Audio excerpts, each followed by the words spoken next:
নমস্কার বন্ধুরা, আরজে রূপরাজ চ্যানেলে আপনাদের সবাইকে স্বাগত। আজ আমরা আলোচনা করতে চলেছি শ্রীমদ্ ভাগবত গীতার প্রথম অধ্যায়ের শ্লোক 33। চলুন আগে শ্লোকটি শুনে নিই।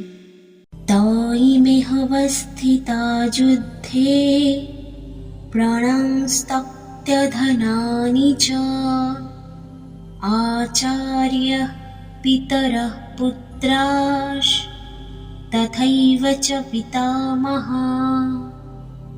অনুবাদ: যাদের জন্য আমরা রাজ্য বা সুখ কামনা করি তারাই এখানে যুদ্ধক্ষেত্রে উপস্থিত, জীবন ও ধন ত্যাগ করার জন্য প্রস্তুত।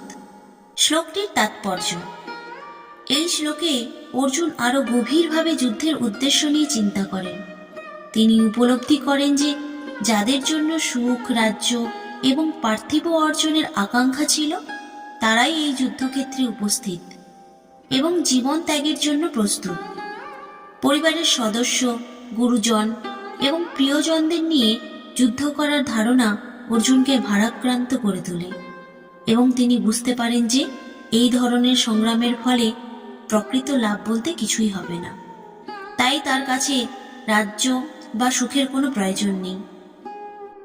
এই শ্লোকটি থেকে আমরা যে গুরুত্বপূর্ণ শিক্ষাগুলি পাই তা হল সম্পর্কের গুরুত্ব। শ্লোকটি আমাদের মনে করিয়ে দেয় যে পার্থিব অর্জন এবং ব্যক্তিগত আকাঙ্ক্ষা সবকিছুর উপরে নয়। আত্মীয় স্বজন ও প্রিয়জনের সম্পর্ককে গুরুত্ব দিতে হবে, কারণ জীবনের মূল সম্পদ সম্পর্কই। 2. মানসিক দ্বন্দ্ব ও সঠিক সিদ্ধান্ত। অর্জুনের দ্বন্দ্ব আমাদের শেখায় যে জীবনে কিছু পরিস্থিতি আসে যখন সঠিক সিদ্ধান্ত নেওয়া কঠিন হয়ে পড়ে। এরকম সময়ে আমাদের আত্ম অনুসন্ধান এবং সহানুভূতির সাথে সিদ্ধান্ত নেওয়া উচিত। 3. তাগিদ ও লোভের পরিণতি। শ্লোকটি বোঝায় যে লোভ, ক্ষমতা এবং সাম্রাজ্যের জন্য জীবন ত্যাগ বা অন্যের ক্ষতি কামনা কোনো সঠিক পথ নয়। সাময়িক লাভের জন্য সম্পর্ক ভাঙার সিদ্ধান্ত কোনো স্থায়ী শান্তি আনতে পারে না।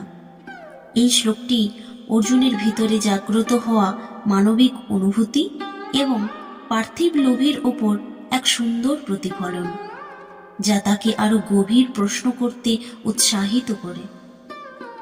আজকের শ্লোক এই পর্যন্তই।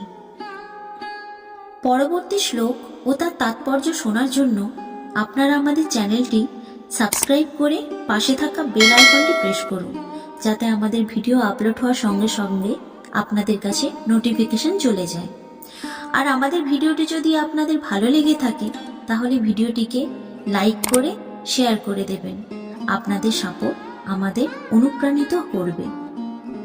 রাধে রাধে।